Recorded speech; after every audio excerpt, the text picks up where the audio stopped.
Ciao à tutti, j'espère que vous allez bien. Moi en tout cas, ça va super. Comme d'hab, je te souhaite la bienvenue dans ce nouvel épisode de The Grind. Épisode qui va être très particulier. Il va encore y avoir des histoires de dingue, des histoires que vous m'avez beaucoup demandé. Également des réponses à d'autres questions qui reviennent H24. Mais tu connais la chanson, fais quelque chose de productif pendant cet épisode, fais ta vaisselle, le ménage, range ta chambre, va te promener. En tout cas, fais quelque chose, comme ça on gagnera tous les deux à être sur ce podcast. Wouh Aujourd'hui, les amis, les questions que vous m'avez posées, qui reviennent tout le temps, c'est comment perdre du poids, comment gagner du poids, je suis trop maigre, j'arrive pas à prendre de poids, comment ça se fait, pourquoi t'as débuté la musculation, combien tu pèses, combien tu mesures, toutes ces questions-là. Et je me suis dit, j'ai pas envie de faire quelque chose de bête et méchant, quelque chose qui existe déjà sur Internet, puisque dans ce podcast ici, vous voyez, c'est la folie. Je suis là pour vous raconter des anecdotes de folie, pour vous motiver aussi. Donc, franchement, ça me fait vraiment plaisir de faire ce podcast avec vous, d'être présent sur The Grind, motherfucker. Il y a tout le temps que des retours positifs. On essaye d'améliorer la qualité épisode après épisode, de manière à ce que vous ayez tous une expérience auditive la plus agréable possible. Mais aujourd'hui, vous avez un gain à regarder la vidéo, puisque si vous êtes attentif, vous pouvez voir que j'ai changé de coupe de cheveux. Et oui, quand un homme change de vie, il change de coupe de cheveux. Je change de catégorie de poids. C'est un grand pas pour moi, c'est un grand bond dans l'inconnu. Donc voilà, dites-moi dans les commentaires si vous préférez cette coupe ou non. Mettez un petit 5 étoiles pour dire bravo au coiffeur. Ou même si jamais c'est raté, bravo pour mon courage d'avoir tout coupé. Et n'hésitez pas à vous abonner, puisqu'il y en a encore qui ne sont pas abonnés. Je vous vois, bande de petits enfoirés. Je vous vois. Mais donc voilà. Maintenant, on va passer aux choses sérieuses. On va passer à la partie que je redoute un petit peu, je vous avoue. Car même si pour moi, ce podcast, c'est presque une thérapie, j'ai envie de dire, ça me permet de faire ce que je sais le mieux faire, c'est-à-dire parler.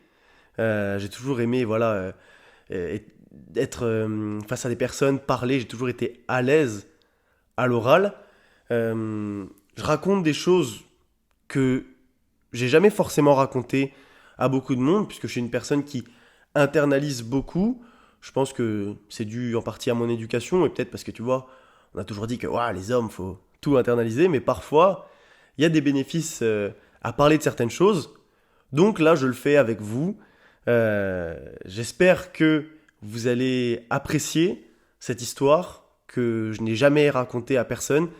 À un moment, tu vois, je faisais un peu le mec, je me disais, je vais garder cette histoire, et quand je serai devenu une putain de légende, je ferai une autobiographie et je raconterai ça, et les gens ils se diront, waouh, mais un truc de fou. Ouais, je sais, je suis dans l'abus. Genre à chaque fois, je vois très loin quand je commence quelque chose, donc vous avez cru, je pense que vous avez pu le remarquer, mais je vois très loin. Peut-être des trucs qui se produiront jamais, mais je suis comme ça, je suis dans l'abus. Donc, bref. Cette histoire, j'en ai même pas parlé à mes potes, même mes parents, ça se trouve, sont pas au courant. Donc, papa, maman, si vous êtes sur le podcast, ne vous inquiétez pas, tout va bien.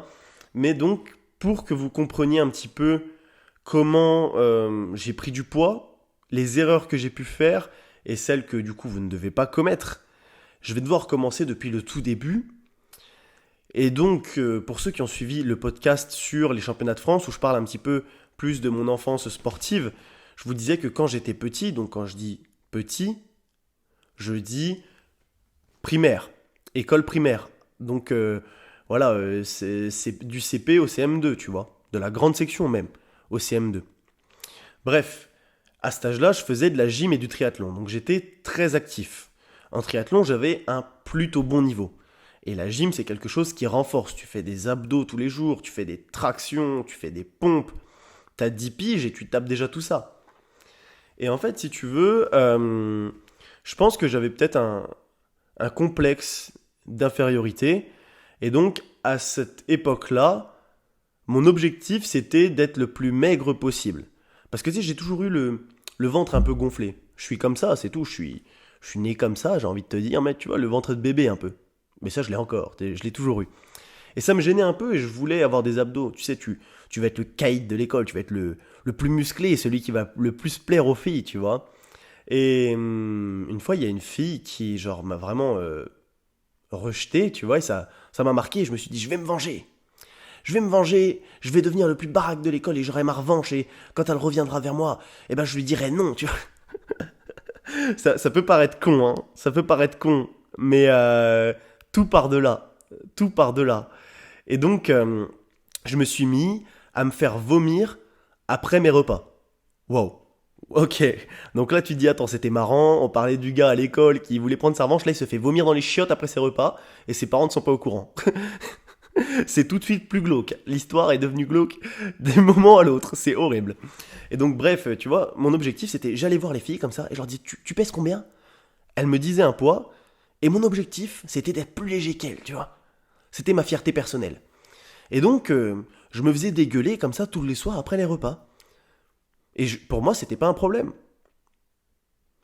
Pour moi, c'était pas un problème de me faire vomir dans les chiottes tous les soirs après les repas. Mes parents n'en étaient pas conscients. Personne ne pouvait en être conscient. Dans la mesure où, malgré tout, je faisais beaucoup de sport. Donc, j'étais devenu musclé, tu vois. J'avais des petits biceps, je faisais des tractions, je faisais des pompes. J'avais les abdos qui étaient vachement dessinés pour mon âge. Donc là, par contre, du coup, ma revanche avait marché, tu vois. Mais je me rendais pas compte que ça pouvait me poser problème.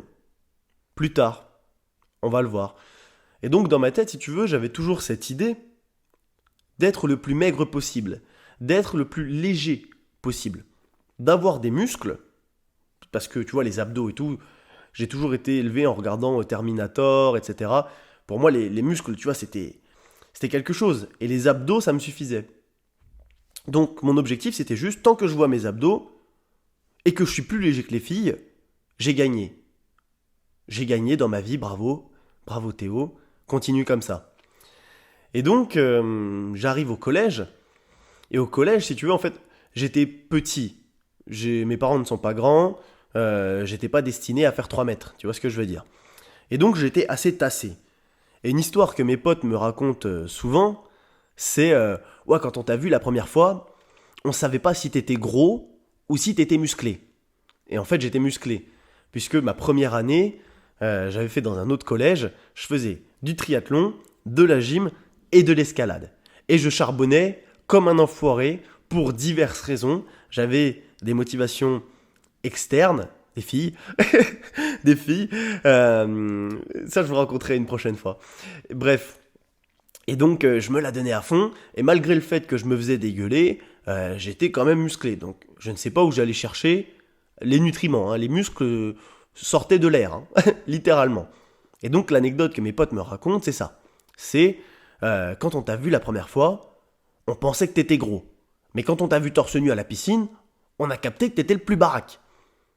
Et donc, je pense que, malgré tout, tu vois, vu que je me faisais dégueuler que le soir, bah peut-être que mon repas du matin et du midi suffisait à construire une masse musculaire suffisante, assez impressionnante pour notre âge à l'époque, et au vu de ma taille, puisque j'étais pas très grand, je te le répète. Et donc à partir du collège, tu vois, je faisais toujours attention à être le plus léger possible, en secret, mais j'ai arrêté de me faire vomir. J'en avais plus besoin, je le faisais plus. Mais je veillais quand même à mon poids, tu vois. Mon objectif, c'était toujours de ne pas être très lourd. De ne pas être très lourd, et vu que j'étais musclé, que j'étais dessiné, que j'avais cette réputation, tu vois, d'être le meilleur en traction du collège, d'être le meilleur en course du collège, etc. Ça m'allait bien. Ça m'allait bien d'être léger. Sauf que, une fois le collège terminé, je passe au lycée, et c'est à partir du lycée que tout va changer. Mais tout va changer radicalement. Je vais passer d'un extrême à l'autre. En fait, si tu veux, au lycée, tout change. Au collège, t'es encore insouciant, t'es encore un gamin. Tu vois? Mais quand tu passes au lycée, les choses deviennent sérieuses un petit peu. les garçons sont de plus en plus attirés par les filles. Les filles cherchent des trucs avec les garçons. Et tu vois, moi, j'étais pas très grand. Je faisais 1,60 m en seconde. Et je pesais 48 kilos. 48 kilos. Ça aura son importance. Rappelez-vous bien de ça. Rappelle-toi bien de ça. Je pesais 48 kilos. Et tu sais, les filles, quand elles commencent à devenir des femmes, elles sont pas impressionnées par des allumettes. Elles ont besoin de se sentir en sécurité. Elles commencent à aimer les garçons plus grands qu'elles, qui sont un peu musclés, etc. Et en fait, quand tu arrives au lycée, tu es confronté à des tas de nouveaux visages, des tas de nouvelles personnes. Et je suis passé du mec qui était plutôt musclé, le plus musclé du collège, tu vois, à un mec random. C'était presque ça, à un mec skinny, plus petit que toutes les filles, plus chétif qu'elles. En fait, j'étais un garçon de 12 ans, quoi. J'étais pas un homme. Elle recherche presque déjà un homme à cet âge-là, tu vois ce que je veux dire? Un petit homme. Parce que quand tu vois les lycéens, tu te rends bien compte que, bon, voilà, ils sont pas encore très développés, mais j'étais moins développé que les autres. Et donc, tu vois, ça commence un petit peu à me toucher, mais j'ai toujours cette idée en tête d'être le plus léger possible. Je trouve que c'est cool, je peux courir vite, je peux faire des saltos. Je suis bien, tu vois. Je suis encore dans ma vie d'insouciant. Et là, il y a cet événement qui se produit, l'événement qui a fait en sorte que j'ai voulu prendre du poids et j'ai compris que j'allais devoir en prendre. Si tu veux, on était à l'internat, j'étais à l'internat, c'était super, les meilleures années de ma vie, excepté, bien sûr, comme tu vas le voir, quelques exceptions. Et donc, j'étais avec mon groupe de potes, j'avais une bonne place, tu vois. Je pense que dans tous les groupes de potes, tu as une certaine hiérarchie sans qu'il y ait réellement une hiérarchie, au vu de ce que tu apportes au groupe, en réalité. J'avais une bonne place dans cette hiérarchie du groupe, on était tous bien. Il n'y avait pas de différence entre nous. C'était une entente mutuelle. Et tu vois, on était à l'internat, on vivait notre vie, etc. J'étais au deuxième étage, et je voulais communiquer avec un ami qui était au premier étage. Donc en fait, il me dit, ah bah vas-y, je suis telle chambre, on se parle par la fenêtre. Donc moi, je rentre dans la chambre d'un inconnu, à l'époque c'était un inconnu, j'ouvre sa fenêtre, lui il est en train de téléphoner sur son lit, tu vois, et par la fenêtre, en fait, par sa fenêtre, à cet homme qu'on va appeler Monsieur Burritos, tu vois. Donc, j'ouvre la fenêtre de Monsieur Burritos, je parle par la fenêtre avec mon collègue et tout, donc on s'éclate bien, tout ça, et en fait, tu vois, Monsieur Burritos, il n'a pas aimé ça. Lui, ce qu'il voulait, c'était montrer sa supériorité. Les hormones jouent. Quand t'es à l'internat, il faut avoir un petit peu des grosses balls. Il faut montrer que t'es dominant, tu vois. Ça, c'était quelque chose qui changeait par rapport au collège. Et moi, j'y étais pas prêt. J'étais un peu candide, tu vois ce que je veux dire. Et donc, Monsieur Burritos, ça lui plaît pas. Et d'un seul coup, il se lève de son lit, il me prend par la gorge, mais littéralement, il met sa main sur ma gorge comme ça, il me presque soulève, hein. Il me pousse dans toute la chambre comme ça, la porte était ouverte, et là il me plaque contre le mur du couloir. Et tu sais comment c'est, quand t'es un sale gamin comme ça. Il y a tout le monde qui se réunit autour de vous. D'un seul coup, il y a tout le monde qui se ramène, dans le couloir. Et là ils sont là, allez, battez-vous et tout, tu vois. Ils attisent le truc. Il n'y a pas de silence. Ils attisent le truc, ils veulent que vous vous battiez. Mais moi je me suis jamais battu de ma vie. Et je suis là, avec Monsieur Burritos qui me plaque contre le mur, devant mes potes. Et là, il me lâche et il me regarde et il me fait, y a un problème? Et là, j'hésite. Je le regarde et je fais, ouais, il y a un problème, ouais. Et je me casse. Grosse victime. Devant tout le monde. Humiliation totale. Humiliation totale, et tu sais, quand t'as perdu face à quelqu'un, puisque littéralement c'est perdu, hein, je m'étais laissé intimider, j'ai même pas essayé de me battre, de riposter, de faire quoi que ce soit, d'un peu masculin, tu vois, de ce qu'on aurait pu attendre d'un mec qui se laisse pas faire. Non. Et donc tu sais, tu rentres un peu la queue entre les jambes comme ça, le soir t'es avec tes potes dans la chambre d'internat, dans le lit, en train de parler, avec les veilleuses allumées, tu vois, et puis tu sais, tu marmonnes et tu fais, ouais, mais en vrai, j'aurais pu le défoncer, hein, mais juste, j'ai préféré pas me battre. Non, ta gueule. Ferme bien ta gueule. Tu t'es fait victimiser devant tout le monde, et si t'assumes pas les responsabilités qui t'incombent, Si tu dis oui, j'aurais pu le battre, etc., t'évolueras jamais. Mais à ce moment-là, je m'en rends pas compte, tu vois. La vie t'apprend des leçons. Celle-là, c'en était une. Et je le savais pas encore. Et donc le temps passe et je vois que vis-à-vis de mes amis, il y a une certaine distance qui se crée. Je comprends pas. Je me dis, bizarre. Mais je continue, je me dis, c'est peut-être, je sais pas, le temps, tu vois. Il y a plus. Je sais pas. Et en fait, là, ça empire, ça empire, ça empire. À un moment, j'ai un ami qui vient me voir et qui me dit, écoute Théo, il faut que je te le dise, mais lui, il parle dans ton dos, lui, il parle dans ton dos et tout. Je dis, mais qu'est-ce qu'ils peuvent dire dans mon dos? Je sais pas, je vis ma vie tranquillement et tout, tu vois, j'ai rien demandé. Mais ils disent que t'as que de la gueule et que t'as pas de couilles. Hum. Ah, d'accord. Et là, tu vois, c'est le moment où, d'un seul coup, tout prend son sens. C'est-à-dire que, tu vois, t'as des moments comme ça dans ta vie, il y a plein de trucs bizarres qui se produisent et tu comprends pas vraiment. Et d'un seul coup, toutes les pièces du puzzle s'assemblent, la vérité t'éclate au visage et tu te dis, ah mais d'accord. Mon inaction face à cette situation a fait que j'ai dégringolé dans la hiérarchie, tout simplement, que maintenant, les gens pensent que je suis une grosse merde, un sans-couille, qui n'a que de la gueule, et ils n'avaient pas tort. La vérité, c'est qu'ils n'avaient pas tort. C'est que je n'avais rien dit. J'étais resté un peu terrifié face à ce mec, tu vois. J'avais montré que j'étais inférieur à lui. Et donc, d'un seul coup, tu vois, tu perds en crédibilité et en plus, derrière, tu assumes pas ton échec et donc tu passes juste pour, voilà, un sans-couille, un beau parleur, un gars qui a que de la gueule.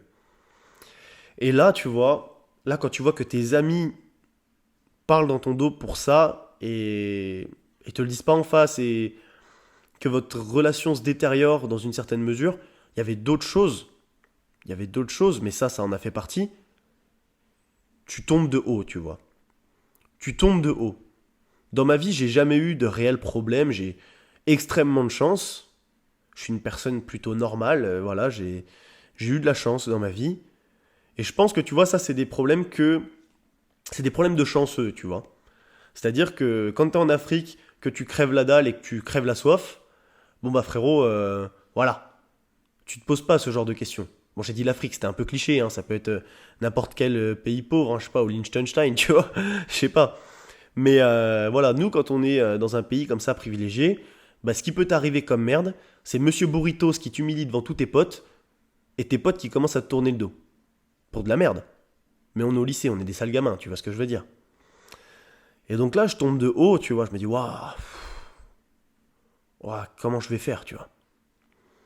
Comment je vais faire. Et d'un seul coup, l'idée de génie, tu vois, je me pèse, je rentre chez moi, 48 kilos, je dis c'est fini. C'est fini. Il a été capable de me soulever à une main, il faut que je prenne ma revanche. Il faut que j'explose Monsieur Burrito, tu vois. Que je l'explose. Et donc, je commence à manger. Je vais à la cantine, ça envoie les râpes de bouffe, ça prend 3000 entrées, ça vole les yaourts à la fin pour en avoir en secrète, ça vole les fruits, tu vois, mes poches elles étaient blindées et je m'entraîne. Je fais des pompes, je fais des dips entre les tables, entre les chaises. J'achète une barre de traction, je la mets entre mes portes et tous les soirs je fais des tractions. Quand les tractions ça devient trop simple, j'achète un gilet lesté. Je fais des tractions et des dips et des pompes avec mon gilet lesté. Je fais des squats avec le gilet lesté. Je mets des poids dans mon sac et je prends du poids. Je prends du poids. 1 kg, 2 kg, 5 kg, 10 kg, 14 kg. Et à la fin de l'année, je pesais 62 kg. C'est-à-dire que je suis passé de 48 kg à 62 kg en un an. J'ai pris 14 kg en un an. Et pendant ce temps-là, je faisais de la lutte dans les couloirs. La mode à l'internat, c'était de faire de la lutte. Tu vois ? Un peu vouloir prouver qui est-ce qui a les plus grosses couilles du truc. Montrer qui est dominant. Et j'y vais, et je perds pas de combat. J'affrontais pas les mecs qui étaient trop lourds et tout, parce que quand il y avait trop d'écart, c'était trop injuste, mais je prenais des mecs qui faisaient 10 kilos, 15 kilos de plus que moi. Bam, bam, bam, on faisait de la lutte. Et ce mec-là, Monsieur Burrito, il me voyait. Il me voyait tous les jours. Il me voyait à la douche. Il voyait que petit à petit, je fuyais plus du regard. Il voyait que, à la lutte, je gérais. Il voyait que je commençais à devenir plus volumineux. Et jour après jour, j'avais qu'un seul objectif. Exploser Monsieur Burrito, tu vois. C'était mon seul objectif. Je pensais qu'à ça. Franchement, je pensais qu'à ça. Laver cet affront. Mes potes, vous me tournez le dos, vous dites que j'ai que de la gueule, pas de souci. Très bien. Motivation supplémentaire. Merci. Tu vois ? Et donc, je suis là, à la fin de l'année, Monsieur Burrito se ramène, parce qu'en fait, il y avait toujours des tensions entre nous, entre lui, ses potes, mes potes, parce que même si mes potes, tu vois, me considéraient un peu moins, ils me considéraient toujours, je faisais toujours partie du groupe, et on avait la même mentalité, donc on était opposés à Monsieur Burrito et ses potes, tu vois. Et à un moment, je me rappellerai toujours, t'as Monsieur Burrito et son autre pote qui se ramènent, ils étaient deux, donc l'autre il était comme le mois d'avant, il pesait encore 48 kilos, il n'avait pas eu le déclic dans sa vie, et tu vois, c'était des sales drogués, ils passaient leur vie à fumer 40 joints, et ils étaient en PLS, une fois ils ont payé 10 euros, 4 chocobons, un ami à moi, tu vois, tellement ils avaient la fonce dalle, des grosses merdes. Et bref, ils se ramènent comme ça, sauf que moi j'ai changé. Il y a un an qui s'est écoulé, une année scolaire, et c'est bon. Je pèse son poids, j'ai plus peur de lui, j'ai fait des combats de lutte, je suis prêt. J'ai toujours un peu d'appréhension, tu vois. Bien sûr, ça fait peur de se battre. Il peut se passer plein de trucs. Peut-être que tu peux te faire humilier une seconde fois. En plus, on est sur le pas de ma porte et mes amis sont dans la chambre et ils observent. Est-ce que Théo va encore perdre ses couilles ? Est-ce que c'est un beau parleur ? Est-ce qu'il s'entraîne aussi dur depuis un an pour ne rien prouver ? Ça, c'est des questions qui se posent pas réellement, mais inconsciemment, elles sont présentes dans leur esprit. Tu vois ce que je veux dire ? Et là, Monsieur Burrito et son pote ne font rien. J'ai gagné. Ils repartent la queue entre les jambes. Voilà. Ma première victoire. Et à partir de ce moment-là, je me suis dit, écoute, tu peux pas être maigre. C'est fini. Dans ce monde, tu peux pas être maigre. Il faut que tu continues. La machine était lancée. Fin de première, je pesais 65 kilos. Fin de terminale, je pesais 68 kilos. Et je ne voulais absolument pas faire de musculation. Je refusais de payer un abonnement en salle, je trouvais que c'était trop cher. Donc je ne faisais que des pompes, des dips et des tractions. À peine quelques squats. Et donc j'arrive à peu près à 1m70, 68 kilos à la fin de la terminale. Plutôt pas mal. Bon physique, pas trop volumineux, mais bien. Voilà. Ce qu'il fallait, tu vois. Et après ça, j'arrive en prépa. Donc durant 2 ans, la prépa, ça a été assez éprouvant. Je faisais que 2 heures de sport par semaine, 2 heures de gym. Et je suis resté à 68 kilos. Donc voilà, durant ces 2 ans, il ne s'est pas passé grand-chose. J'étais un peu dans une bulle. Pour ceux qui savent ce que c'est la prépa, c'était assez intense. Même si j'ai la chance de ne pas avoir fait la prépa la plus intense non plus. Et donc ensuite, j'arrive à Marseille. Je pèse 68 kilos. J'ai 20 piges. Et du coup, tu vois, finalement, 68 kilos, pour un homme, t'es assez maigre. On va pas se mentir. Quand t'as 20 piges, t'as 68 kilos, t'es pas une machine de guerre.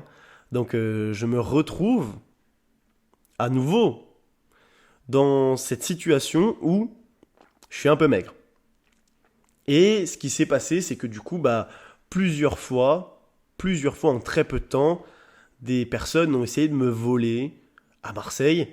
Et si tu veux, j'avais pas encore le regard de la personne qui sait se défendre. Je tenais pas les regards, j'étais un petit peu évasif. Si tu me fixais du regard, je détournais le mien, tu vois. Donc j'étais une proie facile, ils le savaient. En plus, j'étais pas très imposant. Donc ils le sentent, je pense qu'ils le sentent. Et là, je me suis dit merde. Il faut reprendre du poids. On est retourné dans cette situation où on est la proie, quoi. Et on peut pas continuer d'être la proie plus longtemps. C'est quelque chose que je déteste. Et je pense que toi, derrière ton écran, tu peux me comprendre aussi. Personne n'aime se sentir faible. C'est la pire sensation qu'on peut ressentir. Et le pire, c'est que quand tu la ressens à nouveau, tu te rappelles de ce que tu as vécu par le passé. Tu vois? Chaque fois que je suis faible, que je me sens faible, je me rappelle à quel point la faiblesse m'a coûté cher par le passé. M'a coûté cher dans mes relations avec mes amis. Certains pourront dire oui, mais c'est pas des vrais amis, si ils tournent le dos pour si peu. C'est encore mes amis actuellement. Mais rappelez-vous qu'au lycée, on est des sales gamins. Et donc tu perds de l'estime pour une personne quand elle se décrédibilise. Tu vois ce que je veux dire? Moi, je leur en veux pas. Au contraire. C'était à moi d'assumer ça. Et dans la vie, quand quelque chose t'arrive, tu dois en prendre la responsabilité pour évoluer. C'est ce que j'ai fait. C'est ce que je fais maintenant. Donc voilà, tu vois, quand je me suis senti faible à nouveau, j'ai détesté ce sentiment et je me suis dit, il faut que ça change. Donc je suis allé m'entraîner. Je suis monté jusqu'à 73 kilos en très peu de temps. Je mangeais pas mal. Donc 73 kilos, je commençais à être plus imposant. J'avais un haut du corps assez imposant puisque je faisais du street workout et j'avais la volonté de me qualifier au championnat de France d'anneau, de gymnastique, tu vois. Donc je faisais des croix de fer, des planches, etc. Comme je vous l'ai dit, quand je fais quelque chose, je le fais à fond. Donc j'ai commencé à faire des anneaux, j'ai réussi à faire ma première croix de fer, j'ai dit ok, je dois aller au championnat de France. Et les gens me prenaient pour un fou. Mais petit à petit, j'ai débloqué une Azariane, j'ai débloqué un avion, des planches, tu vois. Et les gens ils se sont dit ah merde, en fait ce con, peut-être qu'il peut réussir à se qualifier. Tu vois ce que je veux dire? Je commençais à avoir un vrai petit niveau. Seul petit souci, j'ai toujours eu des jambes assez volumineuses, je pense du fait de mon passé sportif, et je me suis vite rendu compte que la génétique rentre en compte dans le sport. C'est-à-dire que si tu veux, dans chaque sport, des profils émergent.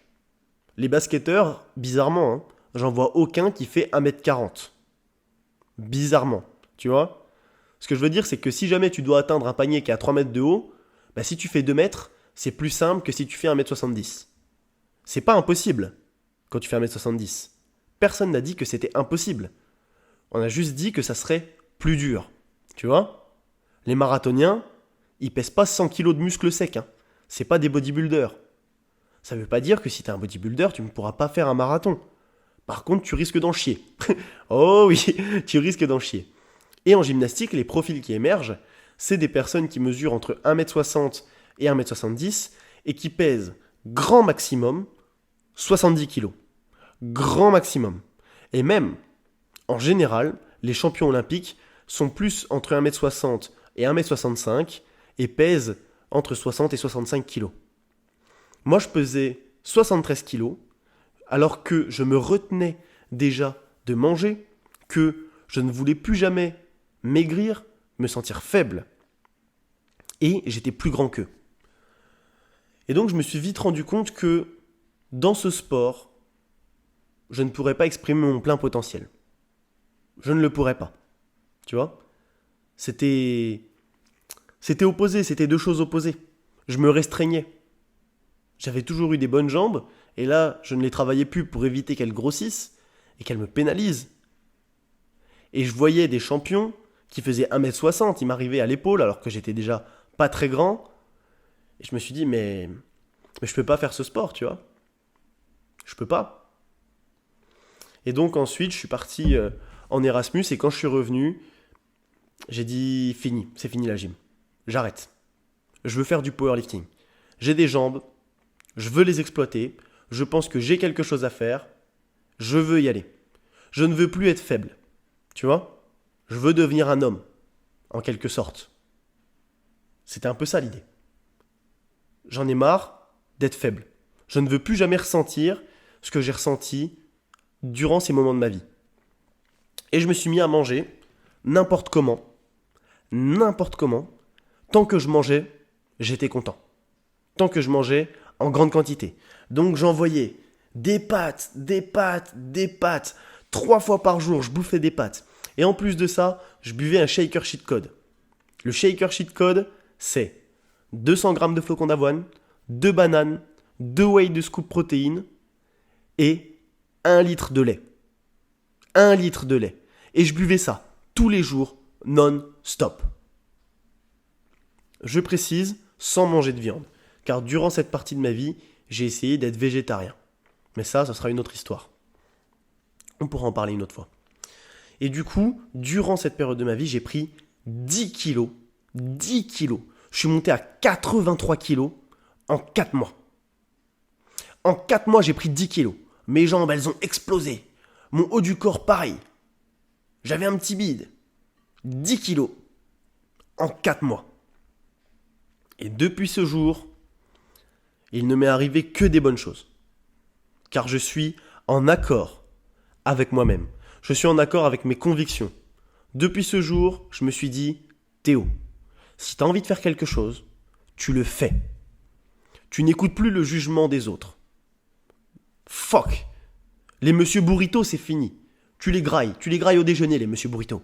Plus jamais monsieur burrito ne viendra te foutre la honte devant tes potes. Plus jamais tu te diras, ah non, je ne vais pas faire ça, j'ai peur du regard des autres. Donc, j'ai fait plein d'expériences. Je me suis dit, je veux me laisser pousser les cheveux, je me laisse pousser les cheveux. Je veux avoir une bague, je mets une bague. Je veux un collier, je mets un collier.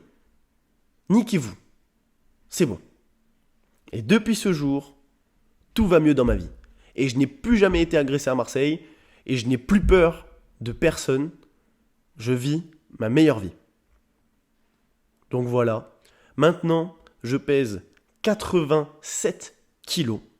Donc c'est-à-dire exactement 39 kilos de plus que quand j'ai commencé le sport. 39 kilos. Et je vais monter à 93 kilos. Il me reste 6 kilos à prendre. Donc ce sera une nouvelle aventure que nous allons vivre ensemble, que je vous partage sur les réseaux. Maintenant, je ne prends plus du poids pour essayer d'impressionner qui que ce soit, pour essayer de régler quelques problèmes que ce soit dans ma vie. Je suis en paix avec tout ça, avec moi-même, avec les gens qui ont pu créer ces situations, créer ces douleurs par le passé. Je ne leur en veux plus. Au contraire, je les remercie d'avoir fait de moi ce que je suis aujourd'hui. C'est toujours mes amis. Je les aime toujours du fond du cœur. Donc voilà. Si vous écoutez ce podcast, les gars, sachez que je ne vous en veux pas. Je vous en avais jamais parlé réellement, mais maintenant, c'est fait. Et je prends du poids juste pour performer, pour faire ce que j'aime, mon sport, tout simplement. Et je ne cherche pas à avoir le meilleur physique possible, même si j'aime bien mon physique.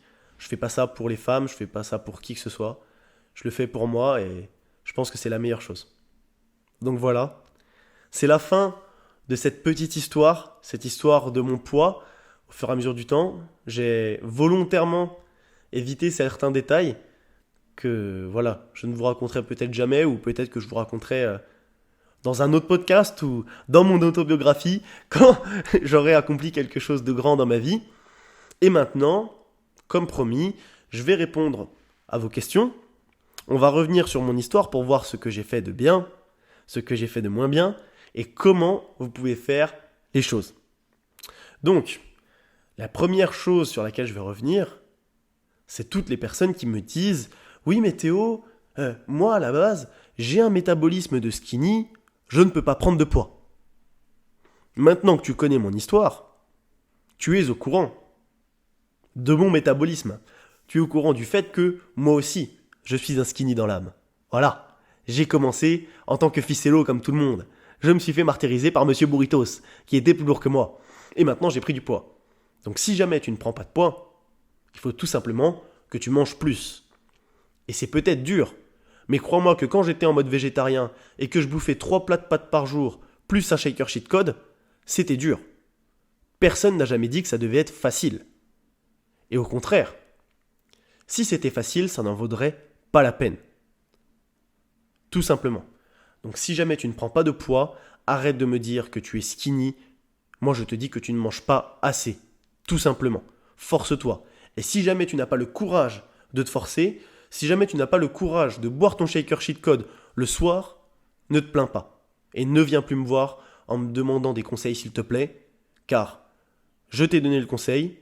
Maintenant, c'est à toi de décider si tu vas assumer tes responsabilités et aller de l'avant pour réaliser tes objectifs ou si tout simplement tu ne tiens pas à réaliser tes objectifs. Tu n'y tiens pas suffisamment.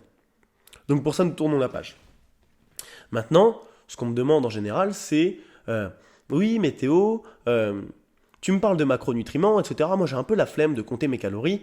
Est-ce qu'on est obligé de compter nos calories? Et si on le fait, comment on le fait?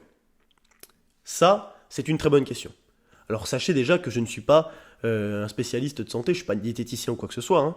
Je vous partage juste mes connaissances, tout simplement. Et donc maintenant, on va parler un petit peu de tout ça, perte, prise de poids et gérer les calories. Est-ce que tu es obligé de compter les calories? La réponse est non. Par contre, si tu désires faire les choses correctement, tu vas devoir le faire.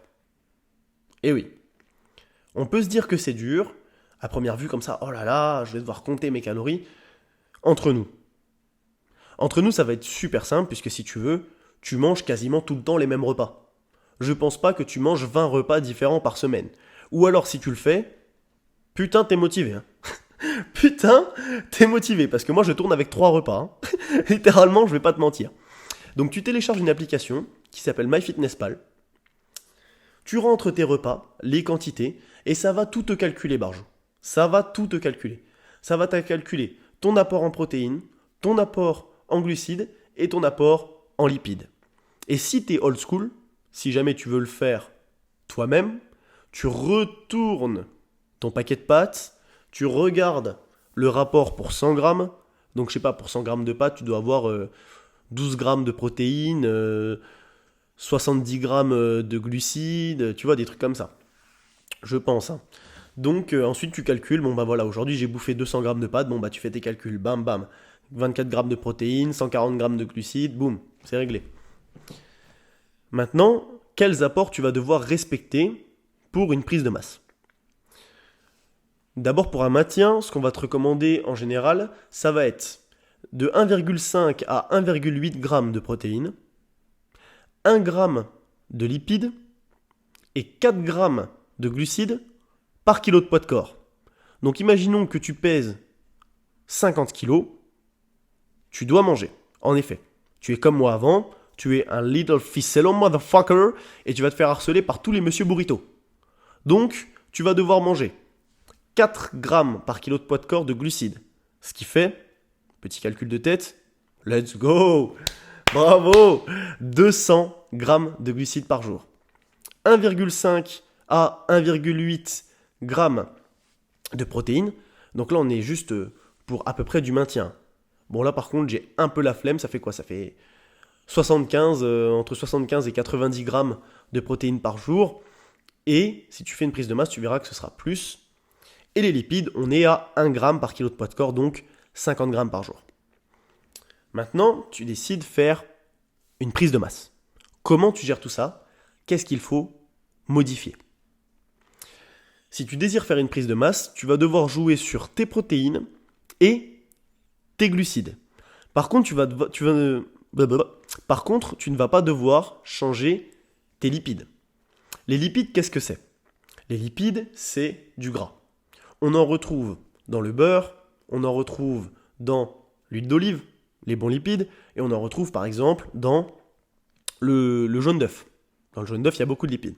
Donc on va dire que c'est de l'huile. Tu vois? L'huile dans une voiture, pas assez, c'est pas bien, mais trop, c'est mauvais. Si tu mets trop d'huile dans ta caisse, elle va bégayer. Elle va pas kiffer non plus. Donc, il faut trouver le juste milieu. Ni trop, ni trop peu.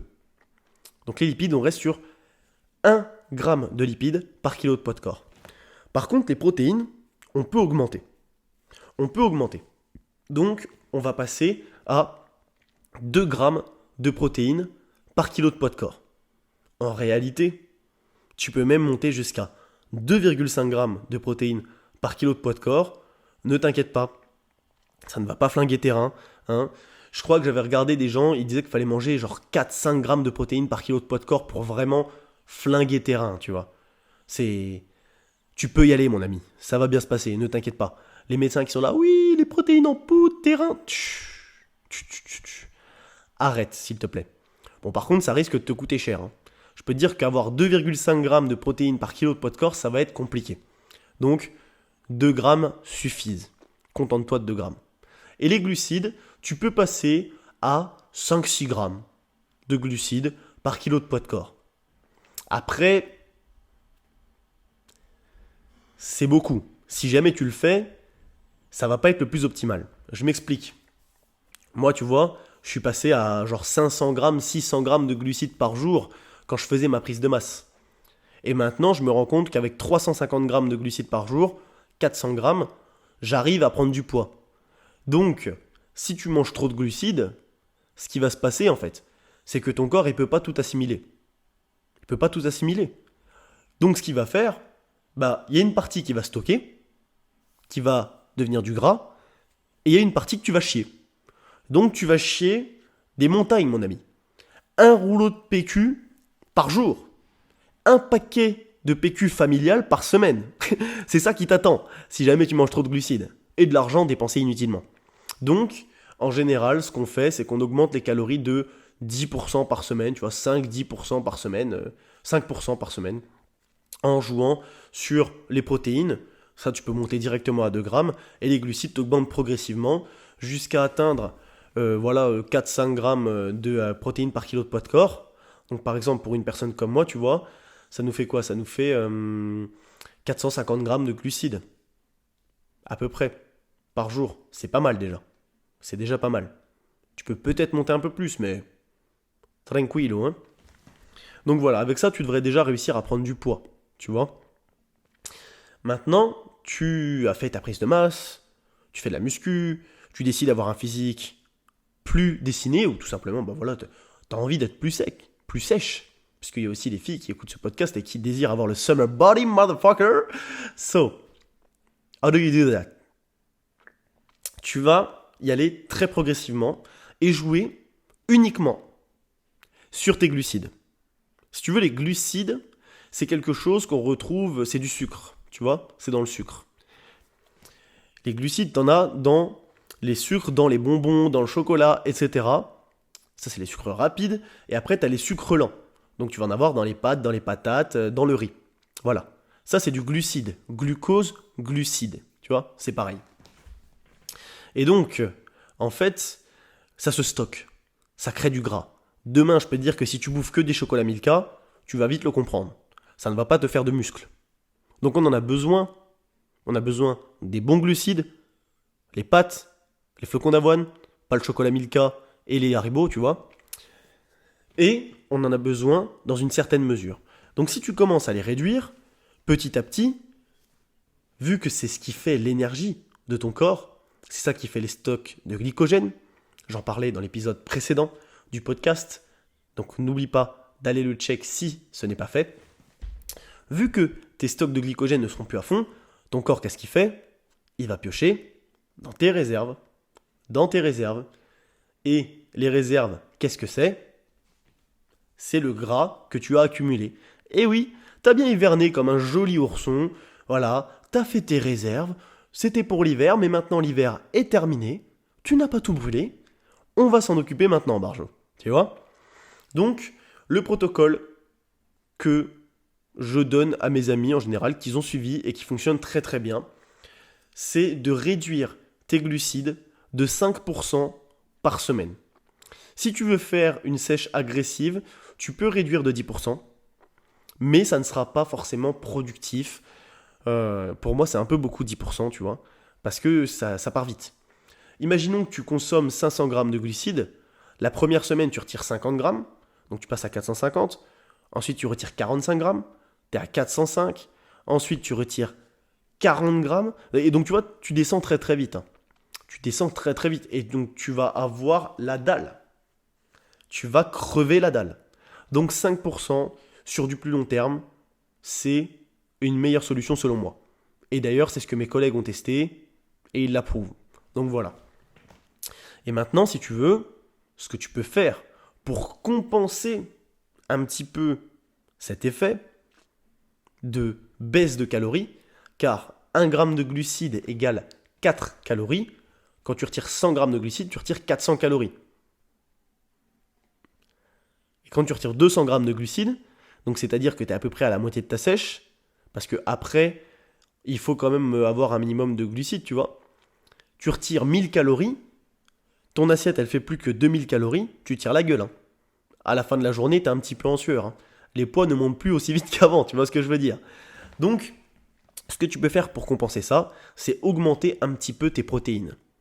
Donc là, on est sur un repas type riche en protéines et assez faible en glucides.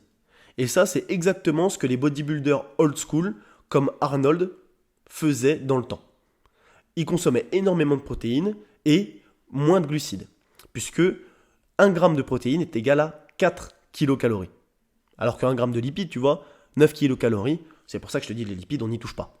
Mais tu peux réduire tes glucides et augmenter un petit peu tes protéines, mais ne va pas au-dessus de 2,5 grammes quand même par kilo de poids de corps, parce que là, ça risque de faire un petit peu beaucoup pour ton corps. Et surtout si tu manges que de la viande, tu vas chier dur. Tu vas chier dur, je peux te le dire. Quand tu ne manges que des légumes, ancien végétarien parle, tu chies liquide as fuck, mais quand tu manges que de la viande, tu fais des parpaings. Mon gars, t'es prêt pour aller faire des immeubles, je peux te le dire. Hein. Si on met que des go muscu en prise de masse, vous pouvez faire des immeubles. Hein. Et moi aussi, puisque je suis en prise de masse actuellement, tu vois. Donc on va monter notre entreprise de BTP ensemble. Tu vois ce que je veux dire? Donc voilà. Faites très attention sur ça et mettez-vous un palier à environ 3 grammes à peu près de glucides par kilo de poids de corps et ça sera pas mal. À partir de ce palier-là, je peux dire que tu seras pas mal si tu as fait du 5% par semaine. Donc voilà. Une dernière chose que je pourrais évoquer, c'est certaines personnes qui me disent « Oui, mais Théo, moi je suis à 600 calories par jour. » Il y a une personne qui m'a dit ça il n'y a pas longtemps. Je suis à 600 calories par jour et pourtant, j'ai du gras, je ne me trouve pas bien. Comment faire? En fait, si tu veux, ton corps, c'est une machine de survie. L'être humain est une formidable machine d'adaptation. On peut s'adapter à n'importe quelle chose. Tu vois, demain, je te fous dans le désert. Au début, tu vas crever de chaud. Tu vas être en ultra giga PLS. Et si tu vis 10 ans dans le désert, la 10e année, toi, tu seras là, tu seras chez toi. Tranquillo, hein. Tu seras bien. Et quand tu vas voir le petit rookie qui va se ramener dans le désert pour la première année, tu vas faire « Bah alors frérot, t'as chaud? Comment se fait-ce? Tu vois, il fait bon, ça va. » Et si je te fous en Sibérie, c'est pareil. Au début, tu vas faire « Putain de merde. Comment c'est possible qu'il fasse aussi froid ?» Mais au bout de 10 ans, bah, ce sera ta nouvelle vie. Tu vois? Et ton corps, c'est pareil. Il est en mode survie. C'est une machine d'adaptation.